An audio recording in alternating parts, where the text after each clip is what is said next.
And let's do this. Welcome, game developers, to teach us Ue5. Yes. Hopefully, God doesn't hate you a second time. Right. For those, context is necessary because I'm just showing off how to switch between weapons, and for some reason, Unreal Engine does not. It just kept crashing. Well, I know the reason. It just doesn't like the character. Anyway, so in here we're gonna have this character follow us if A, it sees us, and B, we're in a certain distance. So I'm going to highlight this, hit Control E to open up the blueprint. E is an echo, and now we have to. Do we have a pawn sense on this thing? Oh no, we don't, because there would be a pawn sense component here. So let's add a pawn sense. We are going to. We're going to add pawn sensing. So, a couple things that you need to know about pawn sensing. Well, essentially, first of all, the peripheral vision angle, since it's 90 degrees, that means it can see in a 180 degree angle. So anything within this cone's radius, the sight radius, that's bad. We don't want it to have that kind of a sight radius. So we want to cut it in half. So I'm just going to say 45. So now we have an appropriate vision cone. Now instead we're saying, hey, instead of the character being anywhere in front of this character, now we have this cone-like structure. What I mean by that is, let's go back to 90. So anywhere in this cone is where the player can be seen by default. We don't want that. We want to make sure our peripheral vision is more lifelike, which is why you want it to 45. Because now, as you can see, the origin point is that character's face, and it extends out naturally. So can we make it smaller? Yes. It is in the sight radius itself. You see where it says 6,000? I'm going to put it at 500. 500 units is kind of real. Yeah, I know. Let's put it at 1,500. Actually, you know what? Let's cut the middleman and just say 750. There. 750 units of sight radius. So now what we can do is we can scroll down here. You see on C pawn, we want to click that little green plus. And that means we have to do some things. For starters, we have to see where I'm going to hit Control B. While I was in the character blueprint itself, just hit Control B to access where the location is. Because now we have to open this. We also have to open this, and then we basically have to put something that says, "Has the player been seen?" Why do we want this thing to be following the player? Technically speaking, we don't, because then it'll work for people for those that want to do like stealth AI, and we'll have to expand on that. So we'll have to expand on that. But also we'll need a thing that breaks out of this. So we'll need another blueprint decorator. So let's go back to our blackboard. We're gonna have to hit another thing. We're gonna hit that. We're gonna bool it out, and then we're gonna say is seen. So now what we can do is we could go back into our Joan do, and we have to say we could drag this pawn out. We could just literally type in is equal to, and the pawn asset, we could drag this out, and we say get player character. and we can branch this out. I'm going to hit B for Bravo to branch. B for Bravo to branch. What? I don't know. Then we'll move this down, and I gotta fart something heavy. And what we could do is we want to take this pawn. Wait, no, we could just get I'll just get a reference to self. Self. A reference to self. Because it's saying, hey, because we don't want this pawn to. Anyway, just get a reference to self. Get distance to. And we're gonna say the player character. Now, we're going to have another branch here. Can't you just do an AND boolean? Yeah, but I don't want to. Okay. We're going to say less than or equal to. I'll just say 750 for now. We're gonna screw with this a little bit, because then we're just gonna say, oh wait, what? We'll have something that says it investigates.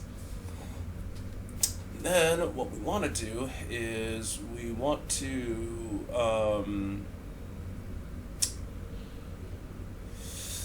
my god, why is my brain farting? Arg.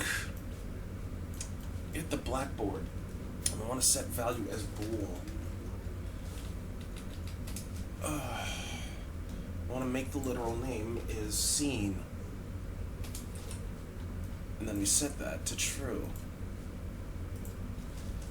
Is seen. I want to set that. And when we set that to true, when we hit the check. So what we can do is in here, locate a random value. We can build on that, but when the hell are we gonna start talking to the NPC? Give me time on that. Well, this is turning more into like an AI behavior tree like breakdown. So like that's what's literally what happened. If any of you want me to just say, Doug, fuck it, just give us the NPC dialogue tutorial, put it in the comments section, because then I'll just do it. But this AI stuff is turning into something bigger, and I'll admit I'm focusing more on that. Anyway, so what we can do is we go back into, well, see, I'm debating whether or not to, yeah, I'll expand upon this, fuck it. You go to vector, you say P lock, player location. So what we do now is we get the player character, control duplicate. And we have to get this. We want to set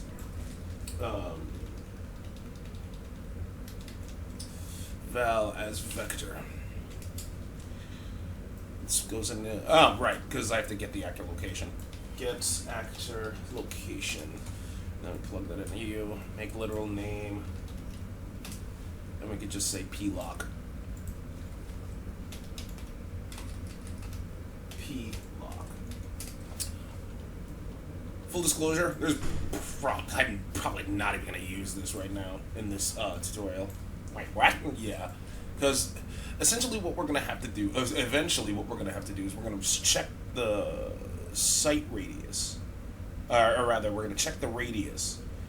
Like, if we lose the character altogether, then he's going to have to start searching.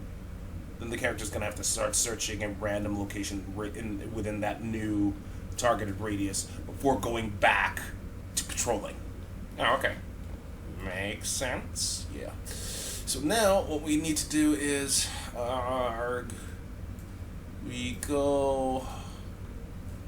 we essentially go back to here, because now we need another well, first, we're going to need to add blackboard decorators. Hey, add a blackboard decorator. This one has to be, instead of self-active, we have to get is seen. But this time, it cannot be set. Is not set. So this will run if our pathing is equal to 0 and our thing is not set. We have to do the same to you. So we have to have another blackboard decorator that does the same thing. So here, instead of self actor, is seen is not set. And we make sure that, let's give it a self, and let's do the same thing with you. Self. Now we need a new sequence. I'll drag it out to here. Sequence. This will obviously run if is set is true. If is seen is set to true. Blackboard. Is seen is set. Make sure this is self-aborting. Now we're going to need to make a new task. BTT blueprint task, please.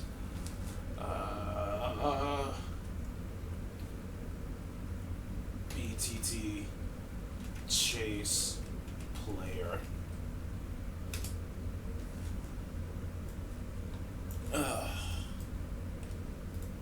And now execute AI control pawn AI move to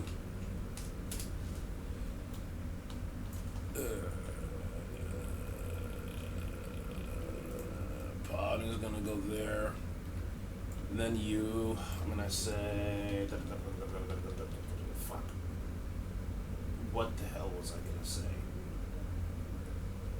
Get player character. Thank you. My brain does not want to work right now. And now I have to get the actor location. And now I plug this into you. If we fail for whatever reason, I'll just delay it for 0.2 seconds so it can restart. Complete, do that. Accepted radius, I'll just say 150. And then on success, finish, execute. I'm done here. Let's compile this.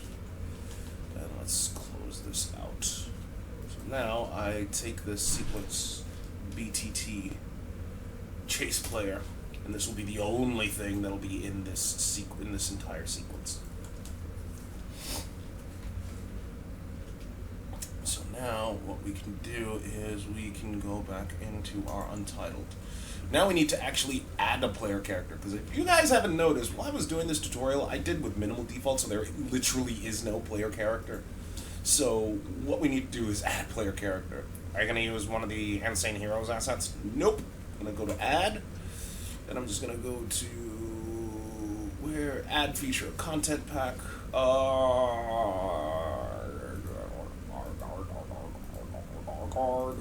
Should I do third person or first person?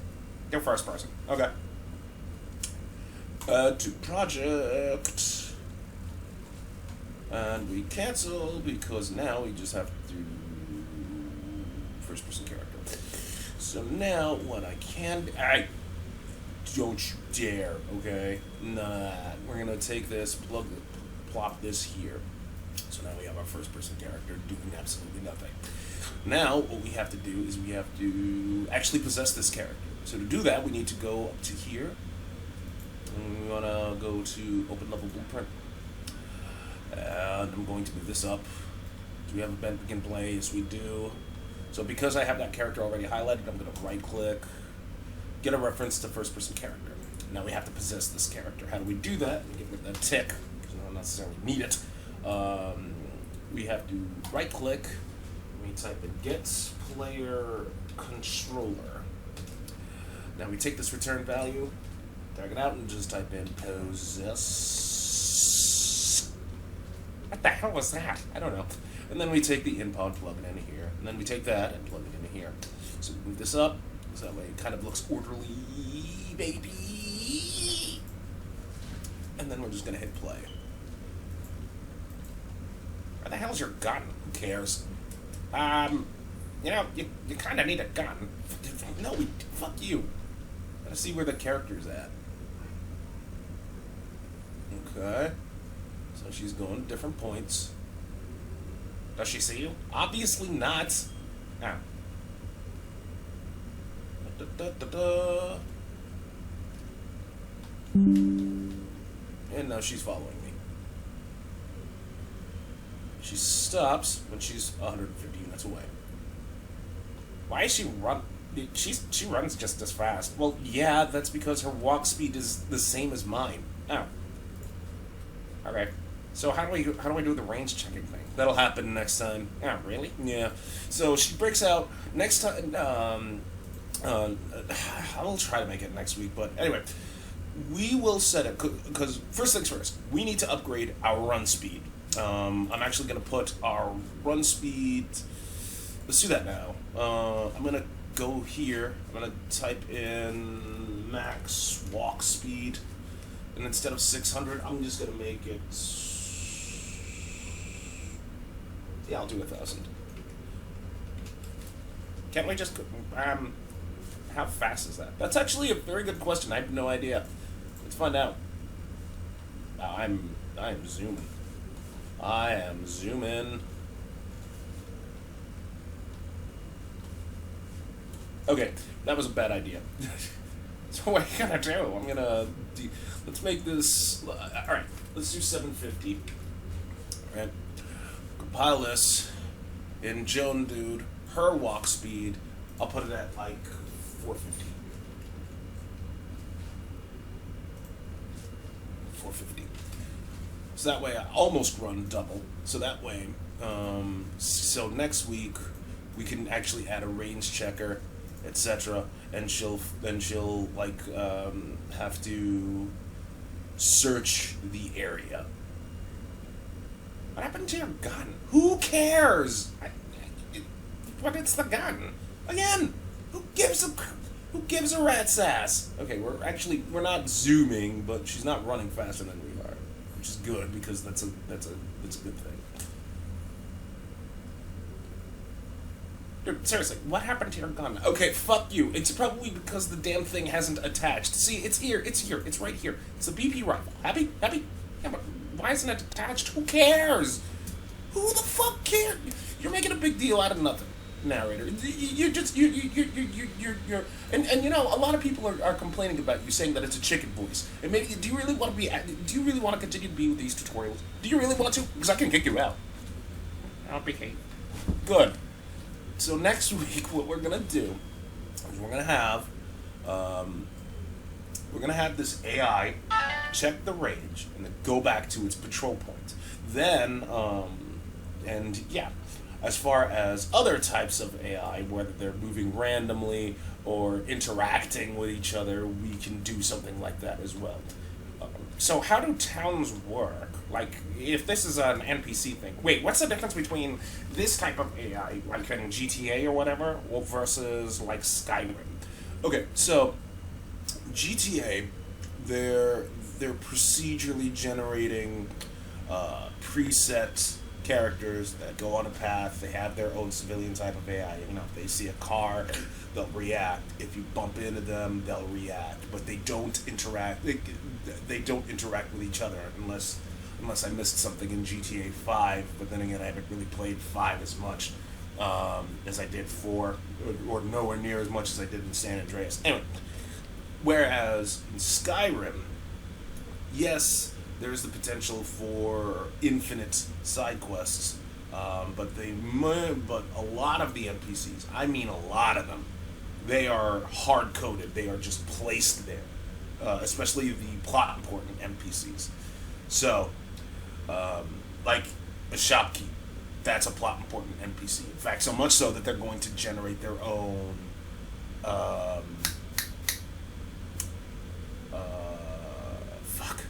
Blueprint widget? Thank you. Yeah. So, like, that's going to be a menu in and of itself. Whereas NPC dialogues, they can happen, you know, via random. So wait, will we have, like, NPCs interacting with each other? Maybe. But NPC interaction is very different from what you think. First of all, NPCs don't respond to pawn sensing. They actually have to be within a certain radius of each other. So we're going to have to take advantage of that. And in the end, that's in and of itself. Like I said, that's why I was all like, this AI thing is turning into something bigger than it is, but it's still important to learn this type of stuff. That being said, next week we do the search radius bit. It goes back to it does the search radius bit, and then it goes back to the patrol points. That's the one thing we need to do right now. So that said, end it here. And there you have it, game developers. Tune in next week for Matt Henry teaching, Doug teachings with Ue5. Yes.